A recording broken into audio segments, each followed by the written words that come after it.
কোনো কালে একা হয়নি কো জয়ী পুরুষের তরবারি, প্রেরণা দিয়েছে, শক্তি দিয়েছে বিজয়লক্ষ্মী নারী। বাংলাদেশের চলচ্চিত্রের ইতিহাস দীর্ঘকালের হলেও নজরুলের এ চরণের মতো করে নারীর অংশগ্রহণের ইতিহাস সমতার নয়। বাংলা চলচ্চিত্র যুগের পর যুগ নানাভাবে নারী পুরুষের সামাজিক বৈষম্যকে টিকিয়ে রেখেছে পুরুষতান্ত্রিক সমাজের জয়গান গাইতে গিয়ে। নারী চরিত্রে পুরুষ অভিনেতার প্রথা ভেঙে নারী অভিনেতাদের উপস্থিতি দীর্ঘদিন হলেও নির্মাতা হিসাবে নারীদের অংশগ্রহণ একেবারে হাতে গোনা।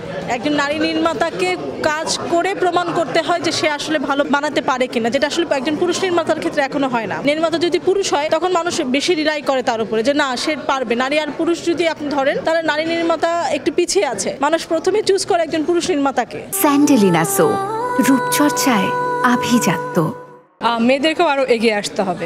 মানে নিজেকে ওভাবে করে তৈরি করে আপনার সামনে যে বাধা থাকবে এটা আপনি মেনে নিয়েই আপনি আপনার আগাতে হবে, এবং আপনার যে একটা ছেলে থেকে আরো 10 গুণ বেশি খাটাখাটনি করতে হবে বা 10 গুণ বেশি বাধা পার হতে হবে, এটা মাথায় নিয়ে আমাদের আসলে মেয়েদেরকে এই ইন্ডাস্ট্রিতে আসতে হবে। পারিবারিক একটা বাধা আছে, হ্যাঁ, আরেকটা বাধা আছে যেটা হচ্ছে সিকিউরিটির একটা সমস্যা আছে। সো আমাদের আসলে একটা সিস্টেমের মধ্যে আসতে হবে যেখানে কেউ মেয়েদের সেফটিটাকে যদি এনশিওর না করতে পারে বা সেফটিটাকে যদি কেউ বাধাগ্রস্ত করে তাহলে তাকে যাতে আমরা অ্যাকাউন্টেবল রাখতে পারি, এরকম একটা সিস্টেম যদি আমরা এস্টাবলিশ করতে পারি। আমার কাছে মনে হয় ফিমেলদেরকে অ্যাজ এ প্রোডাক্ট ইউজ করে। সো ওই ধরনের সিনেমা আমি কখনো বানানোর কথা ভাববো না। আবার আমি যদি আর্নিং না করি আমি নেক্সট ফিল্ম কীভাবে বানাবো, বা আমার পুরো পরিশ্রমটার পরে আমার চলাফেরার জন্য যে আর্নটা লাগে সেটাও তো আমার করতে হয়। তো ফিল্ম বানায়, ফিল্ম থেকে যদি আমি আর্ন না করি আমি আসলে জীবনযাপন করবো কীভাবে?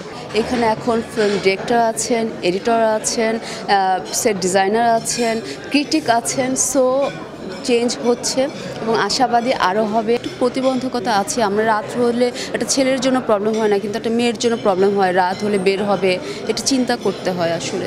ইন্ডাস্ট্রির এসব সংকট কাটিয়ে নারীর অনুকূল পরিবেশ সৃষ্টি করতে পারলে বাড়বে নারী নির্মাতা, সমৃদ্ধ হবে দেশের চলচ্চিত্র শিল্প।